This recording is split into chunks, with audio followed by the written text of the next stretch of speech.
So yesterday I made a video of all the mods I'm using in this run. Today I updated it and added a few mods. The main one for now being LWM's deep storage. So if you look at our base, it's an absolute mess. And I was thinking, like, do people just throw their clothes on the ground? Like, yeah, I do. But I feel like normal people put their clothes into cabinets. And like, I was thinking, would a pair of pants or a pair of boots take up as much space as a bed? And the answer to that is absolutely not. Like, you could store all of this stuff probably on top of the same area as a bed. And with the storage mod, it lets us build a few nice storage buildings, like this clothing rack, which we can store a decent amount of stuff inside. Lance has already put 7 items in it, and apparently there's a max of 20 you can put inside, although it looks like you can only put a certain amount of mass inside of it. So we popped another one down here, and we also got this steel weapons locker, and Doomguy is loading up all these weapons into the locker, which is absolutely great. They would be taking up a whole tile, and like a hand cannon, which is basically like a revolver, would be taking up an entire square of the floor. Like, no. That's not realistic, I feel like, that a revolver takes up as much space as half a bed. So we have 2 clothing racks and 1 weapons locker, and we're starting to get the base organized. We also want to build these tall shelves, which cost a lot of steel, and we could actually make them out of wood. Like 165 steel is quite a lot. I think we'll actually do that. It's 120 wood and 45 steel for these tall shelves, which apparently can store quite a bit of stuff. Like,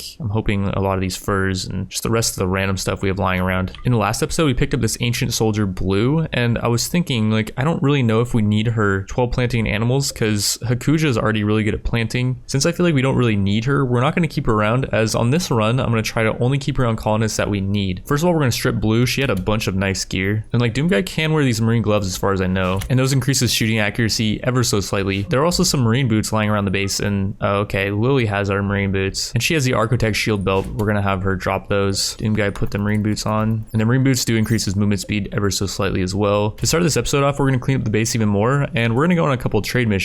Before we do though, we had this neurotrainer animals that Lily learned, and whoa, she went from level 3 to level 12 in animals with that neurotrainer. We got that neurotrainer in the last episode from reading the tome, and yeah, Lily's now really good at animals. There's actually a bunch of muffalo on the map. We're gonna have her go try to tame those. Muffalo are arguably one of the best animals to tame, as they can be milked. You can also shear them for their wool, and you can also ride them, and they're pack animals, and you can slaughter them for a ton of meat and leather. But yeah, so we're going on 2 separate trade missions. Lance is gonna take our prisoner blue with a bunch of just random stuff. And yeah, there he goes. So let's grab the Architect shield belt too. Meanwhile, at the tome that we raided in the last episode, we deconstructed all the crypto sleep caskets for a bunch of steel, and Doomguy actually already picked up as much steel as he can carry, 294, as he's got a strong back, and he's gonna haul that all back to base. He made it back to base with all his steel, and we're actually gonna have him talk to Hakuja. I think Hakuja is a really good match for Doomguy, as she does have the bloodlust trait, and they're also around the same age. She's 20. I mean, Hakuja is gonna be no Lily, but Lily doesn't really like Doomguy, so he might have to move on. But yeah, we sent Doomguy on one more run back to the tome. Lance is almost made it over to Township at the Mire as well. We're gonna have Doomguy just pick up as much uranium and steel as he can carry, and yeah, he's gonna leave some steel here, but I think that's gonna be enough. Meanwhile, Lance did make it to Township at the Mire, and these guys have a lot of slaves still. I think they're the same though. I remember Cat was not worth the 1900, and yeah, they don't really have any prisoners that we want. We will sell them blue though for 426. She was the ancient prisoner we took in the last episode, and yeah, we don't really want her, or I guess we don't really need her. We'll dump off all these leathers as well, and the Architect Eraser for 1100. The Architect Eraser erases everything in a radius of 10 from existence, but it needs to be manually triggered. So I think it would kill the colonist that uses it, or maybe there's a way to remotely detonate it, but yeah, we'll sell that thing for 1100. This tech print, this elephant tusk, and this Architect shield belt for 764. They're gonna give us 2800 silver, and these guys actually have this really cool item, Sonic Infestation Repeller, which was introduced by the Insectoids mod, and it emits a sonic pulse every hour, repelling any insectoid movement underneath. And this thing essentially removes the chance for infestations. However, it will lead to more insect raids. I'd prefer getting raided by insects from a direction that we can actually fight them from, rather than them just spawning an infestation right inside of our base. So yeah, we're gonna pick this thing up. We also have a good amount of gold that we got from raiding those ancient tombs, and with that gold, we cannot afford this engineer power armor helmet, unfortunately, but we can afford this marine helmet, which gives 106% protection to the head. We're definitely gonna pick that up. And with that, we're gonna have Lance head back to base, and we're also gonna abandon this other settlement that we founded on the tomb, just so no random events will happen there. We've had this quest for a few days, Brigand Lair, and there's a bandit camp that's being guarded by only one enemy. The rewards are a shield belt, which doesn't really help us right now because no one's really all that good at melee, and your ranged colonist can't fire out of a shield belt. So we're gonna take the advanced component reward. And while that thing looks like it's quite far, although the map is pretty small, I bet Doomguy can make it down there. Being that it's still pretty early in the morning, yeah, it's only gonna take him 0.34 days because he currently has a go frenzy. He's moving really quick. At the nearby colony, we also picked up this Sonic Infestation Repeller, and we're about to install it. Before we do though, if we click dev mode and we go up here to open the view settings, settings, there's this option draw infestation chance, which does make the game lag quite a bit. But yeah, we can see there's a huge chance of an infestation in this room. The reason being is it's built deep into the mountain and there's overhead mountain roof above it. I installed the infestation repeller and it didn't say that it's lowering the infestation chance, but I still do have faith that it's going to be repelling infestations, and we're just gonna have to find out, I guess. It also makes this really annoying pulsating animation every few seconds, and I really wish there was a way to disable that, but we end up moving it later to a more secluded part of the base. Doomguy made it over to the camp, and it looks like there's just a spelopede here. It was saying that it was guarded by one enemy and it was a wild hive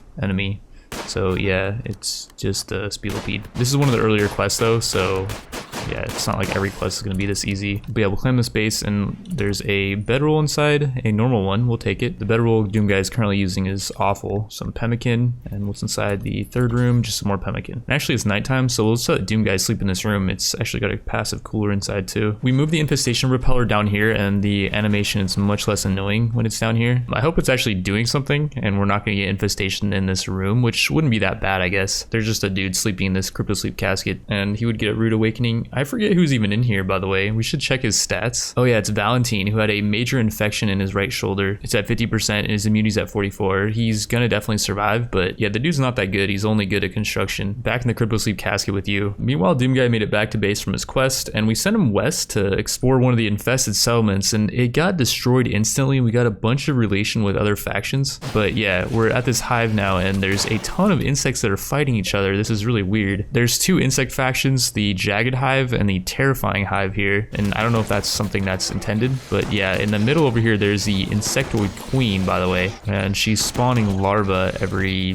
so often. She's got 0.3 hours till she spawns another larva. Ooh, there's actually a large hive down here. I wonder what happens when we destroy this. I think meleeing it down is actually going to be better as far as DPS is concerned, or maybe not. Maybe let's shoot it. Looks like the insects are actually coming down here to defend it. Yeah, they are not going to allow us to do that. Wait, no, they're attacking it themselves. Oh, I guess that was a hive belonging to the opposing faction, and here's the queen actually, by the way.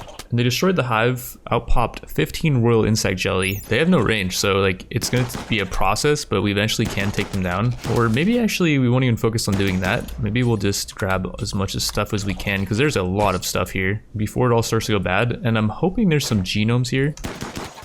Ooh, this is a bit scary. We do have a way out though. It's not like we're trapped in here with the queen. Tagging her pretty good. Headshot on the queen.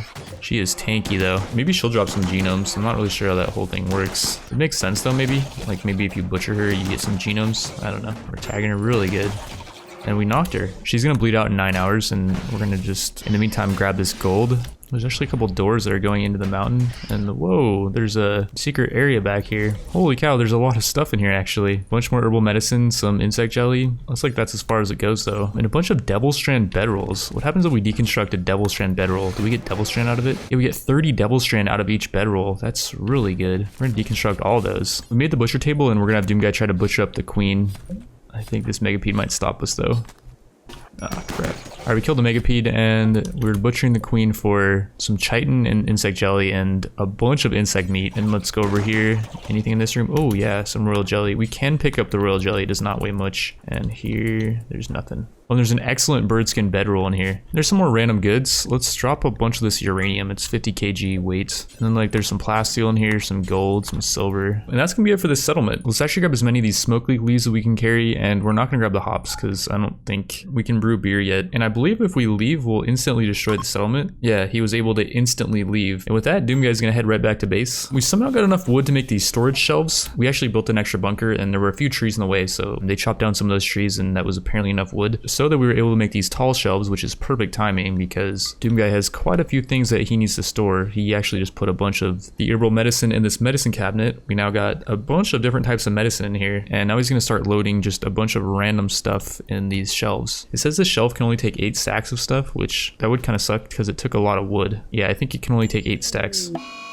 And we just got the flu on 3 people. Our prisoner Hakuja only has 0.7 resist left, so we're gonna have Lance try to get through that as quickly as we can. And yeah, we're down to 0 resist on her. So later on in the day, we should be able to recruit her. It will be a 74% chance. And she's got 11 medical. Meanwhile, our best medic right now is Lily with 3. And so I think to supplement the fact that she has pretty bad medical, we're gonna have her use Glitter World medicine to tend Doomguy's flu. And that's gonna give a 58% tend, not super amazing. Or the fact that she's using Glitter World. Let's see what she can do to Lance. 97% 10 on Lance. That's really good. And how about Con? 82% 10 on Con. So yeah, that's really going to help them get over the flu. They're definitely not going to die to it. And by the time it's ready for another 10, which actually is only going to be in 11 hours, well, hopefully by the time we can 10 it again, we'll have Hakuja recruited. She should get a pretty good 10 without having to even use Glitter World. Lily ended up taming for the Muffalo, and I think that's plenty.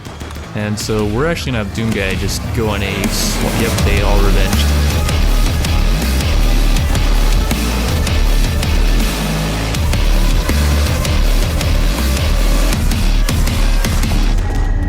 Well, we got a lot of hauling to do, and that's going to be pretty much an endless supply of meat for our colony. Here we go, 55% chance only because Hakuja is badly malnourished, and thankfully she joined us. We're now going to have her tend to everyone's flu, which like Lance has immunity of 27%, the flu's only at 19.